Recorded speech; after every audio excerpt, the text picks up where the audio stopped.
Welcome to Airway Breathing Conversation, a podcast presented by the anesthesiology residents at the University of Saskatchewan, created to provide individuals of all levels of medical knowledge with anesthesiology-related healthcare information. This episode is part of our abridged Ground Round series, in which highly knowledgeable and sought-after guest speakers present on a multitude of fascinating topics relevant to anesthesia.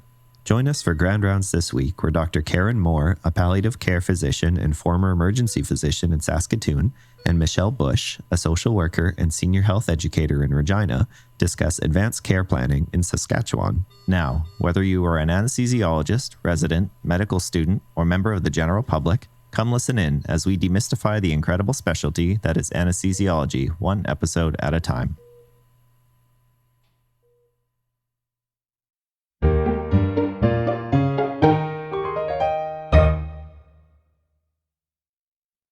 The objectives for today, we are aiming to review advanced care planning principles and terminology with a focus on our provincial legislation, discuss the recent Sask Health Authority Advanced Care Planning Program processes, and this gives us an opportunity to come together to talk about and address and work towards improving some of the challenges this new provincial work may have that is specific to your work in anesthesia. I want to highlight that the formal part of what we're presenting is quite short intentionally, to allow a lot of time for not just Q&A, but also discussion, because with everything new, it's always good to be able to come together and just see how we can approach that best. Just really quickly, Henry very nicely introduced who Michelle and I are. I was just wondering if we have anyone outside the world of anesthesia or somebody who's in the background of anesthesia that has a unique area of practice that may influence what we're talking about today. I'm going to assume that we have the work that I am very, have seen with anesthesia, with the work that you guys do in obviously the OR, consults in the ER and on the wards. We always start with the definition of advanced care planning because it is still commonly misunderstood, even amongst people that have been in healthcare a long time. Advanced care planning is defined as an ongoing process that allows for patients an opportunity to share their wishes and instructions for future healthcare treatments. In that process, there may or may not be completion of a healthcare directive and or an appointment of a healthcare proxy. We need to remember that both the completion of a healthcare directive and appointment of proxy are regulated in Saskatchewan by the Healthcare Directives and Substitute Healthcare Decision Makers Act of 2015. We're not spending a long time on this. We could literally, not exaggerating, spend a month talking about the Healthcare Directive and the Substitute Healthcare Decision Makers Act. We simply put this slide in to show you visually what it looks like. You can just do an internet search for it. It takes you down a bit of a rabbit hole, but it'll spit you out the end at this if you're patient. You also can get a direct link to it from the Advanced Care Planning Program internet page. I think that this is something that every physician in our province should be at least baseline familiar with and understand some of it, knowing that it is incredibly nuanced and that the program is available for consultation with the educators, as well as in very complicated cases, liaising with legal if there are concerns that someone's situation and the legislation is super complicated. So don't feel that you need to be an expert on this at all. So who can complete a healthcare directive in our province and how do they do that? Any person 16 years of older who has capacity can complete their own healthcare directive. It can be done on any template. A lot of the former health regions have templates that are being circulated out there that some people are choosing. Other people are choosing to write their own. Written directives must be signed and dated. They don't need to be witnessed, but it is always a good recommendation to have it witnessed. Completion of a directive does not require involvement of a lawyer or a healthcare professional and does not need to cost somebody anything. Just a little arrow here to draw attention to language that changed within the program. Sask Health Authority moving forward is using the term healthcare directive. That will replace advanced care directive, advanced care plan, old phrases like living will. Healthcare directive is the language used in the legislation. So we've talked about who can complete a directive, who can't. Someone who does not have capacity cannot complete a directive. And a well-meaning loved one of someone who does not have capacity can't do that either. At first glance, it might seem weird that we put this slide in, but I very commonly bump into very well-meaning family members of patients that have cognitive challenges that family has just kind of taken over their care from a really good place. So they're doing the intake form at the dentist, they're completing other paperwork for them. So they bump into a healthcare directive template somewhere within the healthcare journey, and a well-meaning loved one tries to complete it on behalf of their family member who doesn't have capacity. So we just have to all remember that only a patient themselves, and only if they have capacity, those are the only people who can complete a directive. Next slide, please, Michelle. And then how is a healthcare directive revoked? According to the legislation, a directive can be revoked orally, in writing by destroying the directive, or by making a new one. The clinical documentation and communication standards for advanced care planning have instructions of what to do if you have a patient who says they want to revoke their directive. The healthcare directive can only be revoked by the person who created it for themselves, and only if they have capacity. If they've lost capacity, it cannot be revoked. So don't miss the opportunity. If you have a patient with a healthcare directive and capacity, it's the perfect time to review it. What does that directive mean to them? As a physician, when you read it, does it mean the same?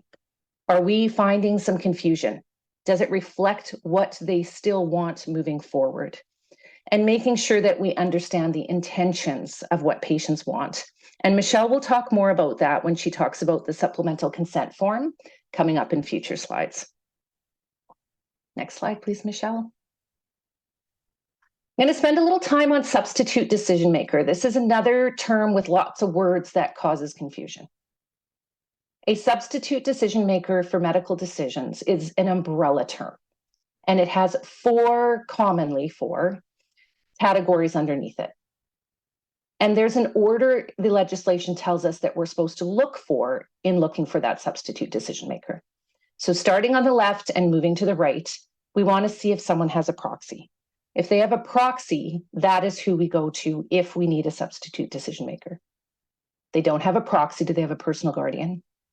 If they don't have a proxy or a personal guardian, then we talk to the nearest relative. Both proxy and personal guardian will have paperwork to support them. And the nearest relative is outlined by the legislation. Next slide, please, Michelle. We'll jump into these a little bit more. A proxy is a substitute decision maker appointed by a patient with capacity, and there will be a document to verify that. Although you can be 16 or older to create your own healthcare directive, you have to be 18 or older in order to be a proxy.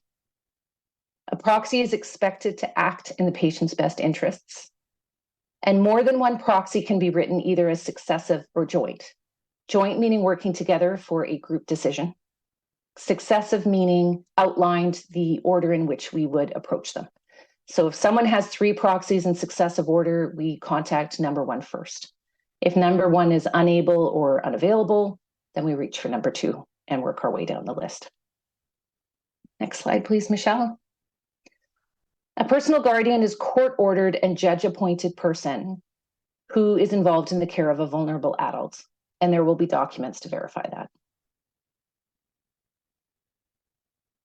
The nearest relative list is outlined by the legislation, and I actually use that language when I talk to family. There's a lot of disappointment if a patient has not completed a proxy form that say the child that lives with them that goes to every medical appointment isn't the nearest relative as outlined by the legislation. So we start with a legal spouse or common law partner. Common law partner is there in red because at the end of this, I'm going to ask Michelle to talk a little bit about the severely nuanced common law partner information. The intersection of legislation and boots on the ground healthcare is a very interesting place. Then we move on to children, parents, siblings, working our way down the list. Nearest relative for substitute decision-making must be 18 or older. If there's more than one person in a category, we approach the oldest one first. And that is detailed to the point that if it is twins and one twin is a minute older, it's the older twin. It's bloodline or legally adopted. There are no cousins for whatever reason in the nearest relative list. and it does not include blended family members like stepchildren. Michelle, can you talk a little bit about the conversations that were had and meetings, including with legal, of what a common law partner actually means? Thanks, Karen. So common law partner is sort of the phrase that most people hear and use and understand, but the way it's written in the legislation is actually the term cohabitates with and has cohabitated with in a relationship of some permanence. And so that is not defined in the legislation and can be left up to interpretation, which can be pretty complicated.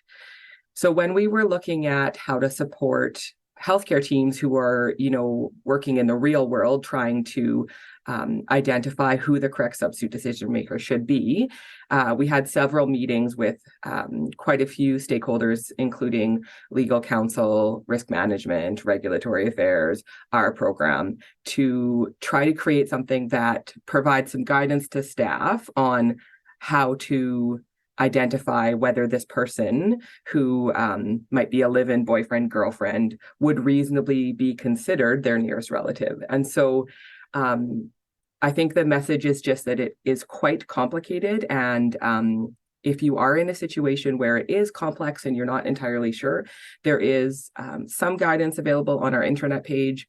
Our program is available to sort of talk things through with you, and we do access legal counsel for opinions when needed. Thanks, Michelle. So again, looking back at those, the substitute decision maker is the umbrella term. We're going to inquire whether someone has a proxy, whether someone has a personal guardian, knowing there's paperwork to support that. If not, we'll work our way through the nearest relative list as the legislation tells us to do. And if we do encounter someone who's very socially isolated with no nearest relative, then we do know that we need to move into the decision maker model of 2 practitioners. We should talk about some other terms that cause confusion. Next of kin, I actually have no idea what that means. That is an old term that I think is vague, confusing, doesn't actually define anything. I would actually recommend we just drop it. Executor, family members often want to tell us that they're somebody's executor. An executor becomes involved after death, so they are not involved in medical decision-making. Power of attorney, that one can be tricky. Usually, a power of attorney just includes authority to manage someone's finances, but it can sometimes include authority for medical decision-making. In that case, it's both a power of attorney and a proxy appointment. So if you have a patient without capacity and a family member tells you they're the POA, we should look at their paperwork to make sure that it authorizes for medical decision-making or not. And again, if that paperwork isn't clear, the Advance Care Planning program is available for consultation to help with that. Common mistakes and misunderstandings when talking about substitute decision maker. Only the patient themselves can appoint their proxy. Similar to the previous slide of well-meaning loved ones doing a healthcare directive for their family member without capacity, sometimes they try to do that for proxy too. Again, these are well-meaning loved ones that are just trying to take care of their family members. But we need to let them know that that's just not something the legislation allows. A substitute decision maker can bow out of the duties, but they can't reappoint them.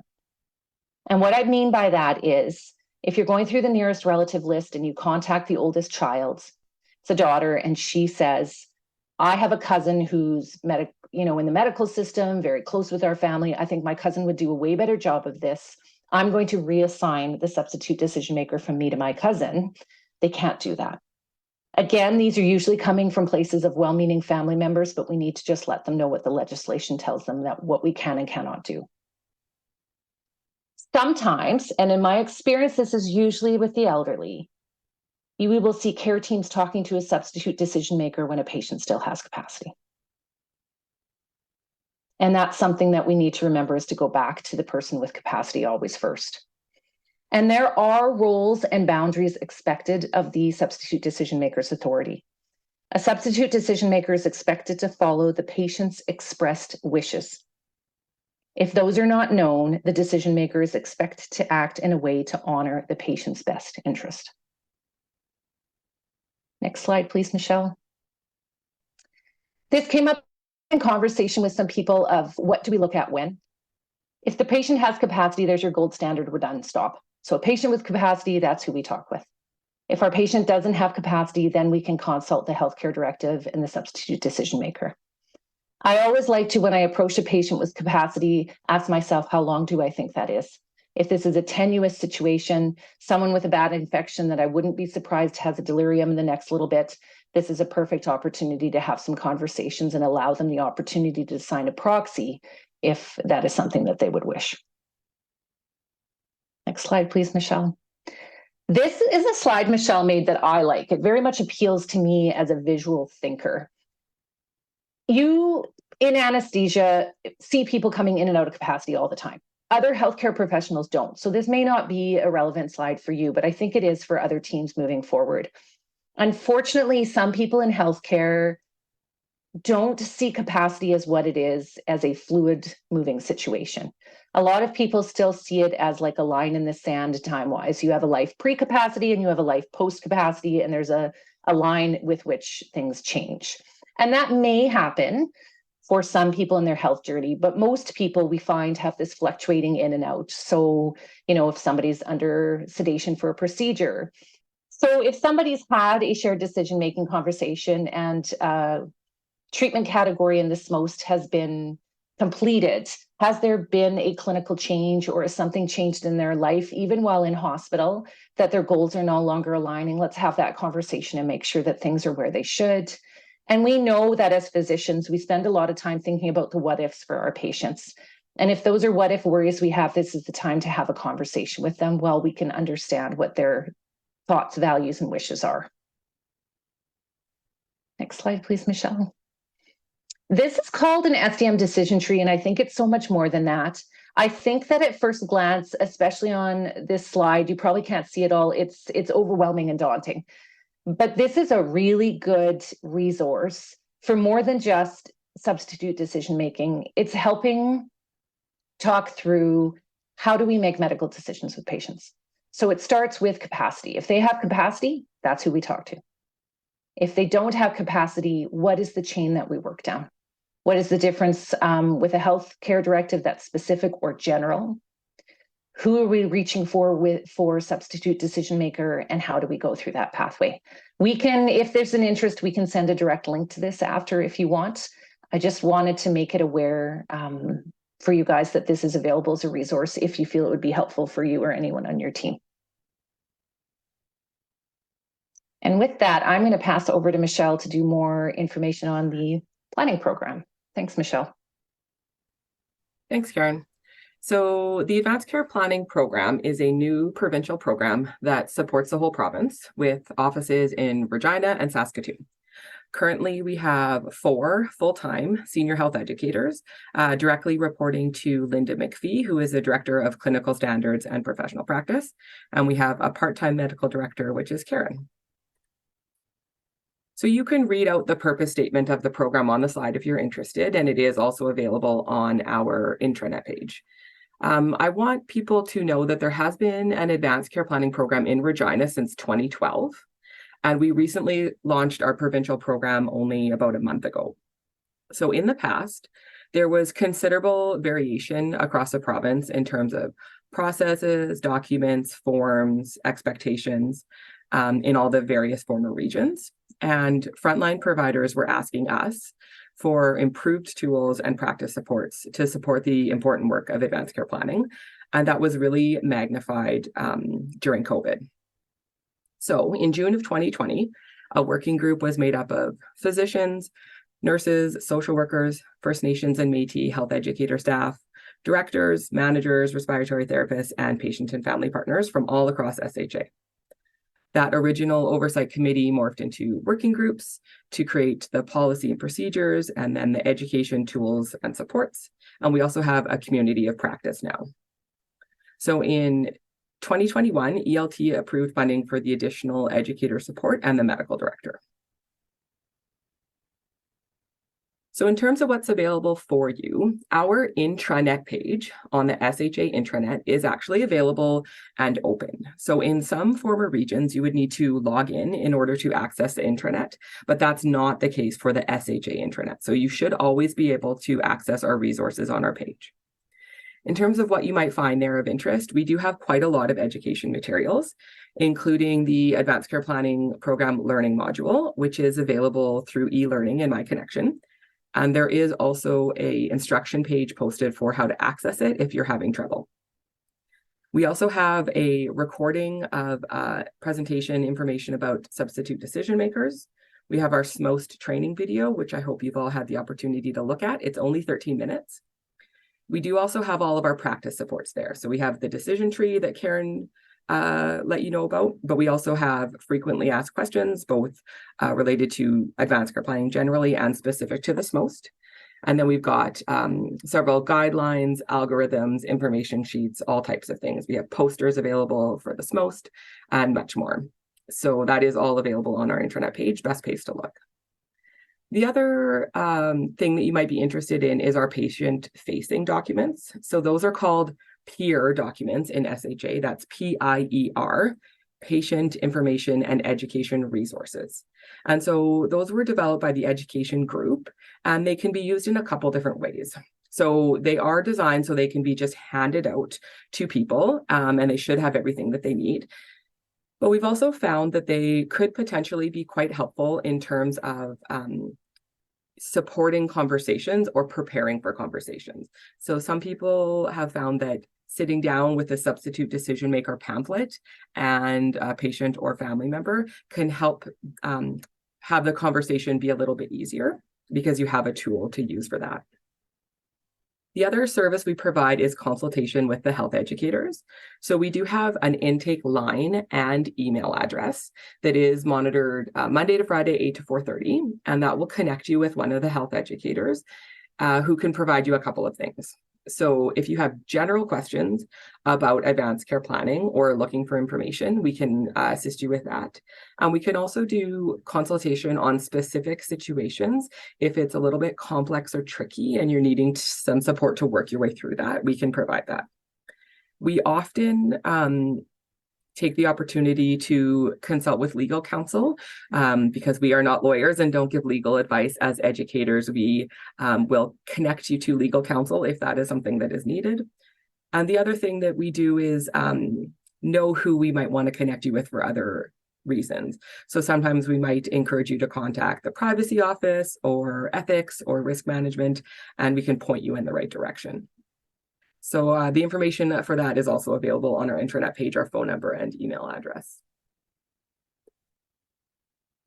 So in terms of the new provincial program and the processes that are new, at least for some of you, the green sleeve, which is a green plastic page protector that is at the front of the chart. And the purpose of the green sleeve is to ensure that you have all of the history and conversation and documentation related to advanced care planning all in one place. It stays intact at the front of the chart when the person is discharged and is copied and sent when the person is transferred. So if you're looking for information, it should all be in the same place and you don't have to go digging through old charts and prior visits to try to find something. The other new process, new for everyone, is the patient face sheet.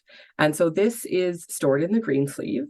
And it is designed to support the team approach to advanced care planning because it allows you to quickly find out what information exists, what we have, what's still outstanding. For example, if the person indicates they have a healthcare directive, but they don't have it with them, or it was copied and is in a green sleeve in a different facility, we know to request that.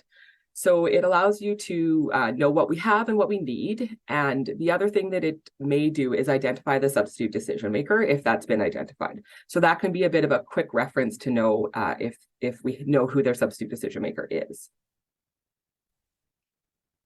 And here's some pictures of them. I hope you've all seen them by now. It's been about a month, so I'm hoping that the green sleeves are making it onto the charts. But there's a picture of one with a SMOST in it, and then this is what the patient face sheet looks like. Another new part of the Advanced Care Planning Program is the new provincial order set. So we call it the SMOST, the Saskatchewan Medical Order for Scope of Treatment. So it is a practitioner order signed by a physician or nurse practitioner. So that is different in some places. And it replaces a lot of the former region's forms and order sets, including the MVULST, the serious illness sudden collapse form, the resuscitation care plan form, the consent for management of life-threatening conditions, and both the goals of care order and designation forms. This is another new SHA form. So this is the Healthcare Decision Supplemental Consent Form. And it is a new form, but it was modeled after forms that were already in existence in some of the former regions and was adapted with input from various stakeholders, including anesthesia leads. So this form is only needed if the patient has a healthcare directive or SMOST that places some limits on CPR and resuscitation. And it's used to clarify the plan for the peri-procedural period and provides instructions on which interventions are agreed to during this period. And so this is a really complex topic, both medically and legally, and there's a lot of nuance here. So it makes sense, and we understand that a person might make a decision about resuscitation or CPR during a proposed procedure without changing the decision related to resuscitation in other contexts. When a person creates a healthcare directive, we don't always know what they were contemplating and what their intention was. So this is why taking the opportunity to clarify that with them while they still have capacity is really helpful. They may or may not have intended that the instructions on the directive apply to a surgery or procedure that is now needed that they might not have even known about at the time they made the directive. So really the most important thing here is clarity to ensure that everyone, including the patient and substitute decision maker, the care team during the procedure, and the care team after, are all on the same page about what instructions and whether or not they are applicable from the healthcare directive or SMOST, whether they're applicable to the procedure and the period of time after. For people who have a SMOST in effect with an M or C scope of treatment, using this form provides clarity for the peri-procedural period without having to redo the SMOST before and after. So we're trying to avoid rework here. So I can anticipate that there will be some questions and discussion about this new form and this process. So we are budgeting time for that during the Q&A, and we just have a little bit more here. So when we look to the future for the Advanced Care Planning program, given we're 1 month old in terms of program launch, we have goals to work on program development with a focus on primary healthcare and public engagement. And we also are looking at support for communication. So we recognize that conversations about advanced care planning are very complex and nuanced, and many people don't feel very comfortable in these. And we're receiving requests for support in this area.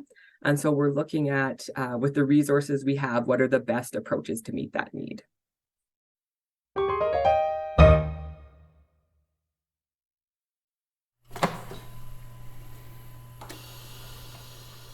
You've been listening to Airway Breathing Conversation, a podcast hosted and presented by the anesthesiology residents at the University of Saskatchewan. Please note that while this podcast is run by healthcare professionals, it is intended for educational and entertainment purposes only. We are very thankful to our guests for taking the time to share their wisdom with us this episode, and a very special thanks to you, our listeners, for tuning in. Don't forget to follow us and our associated USask Anesthesia accounts on social media. You can find all our social media links on our Linktree page at linktr.ee/abc_podcast. You can also find the department's social media links on their Linktree page at linktr.ee/usask_anesthesia. We'll see you next episode, but until then, stay calm, take a breath, and always remember your ABCs.